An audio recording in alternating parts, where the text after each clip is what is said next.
Chers compatriotes, il est arrivé le temps où nous devons passer à une étape supérieure de l'engagement.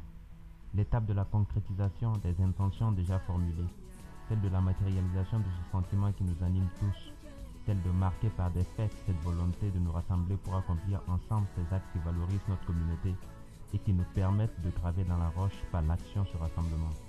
Aujourd'hui, c'est donc le moment de faire en sorte que notre volonté commune et irréversible passe à l'étape des actes.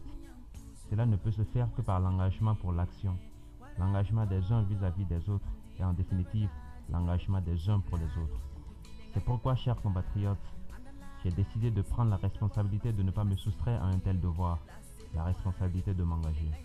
C'est en effet la raison pour laquelle mes frères, bien au-delà de ma seule personne, c'est une équipe composée d'hommes et de femmes dévoués, engagés et compétents qui décident de prendre ses responsabilités pour conduire les premiers pas du nouveau-né de la communauté des étudiants du Faso en terre de la Teranga. S'il existe une certitude, c'est celle que le premier bureau exécutif l'a fait face à une lourde mission. Elle consiste indéniablement dans le fait de tracer le sillon de notre nouvelle famille, notre plus grande famille. L'engagement pour tous ne trouve sa force que par l'engagement de tous.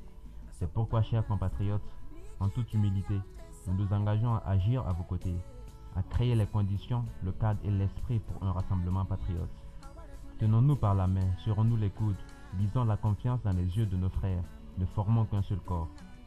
Un corps homogène, intrépide et impétueux tel les talons de Yenega qui ne demande qu'à se lancer au galop de la course triomphale de notre volonté indéniable d'assumer notre présence fraternelle pour qu'en définitive le Burkina Faso se retrouve en nous autant que nous nous retrouvons en lui.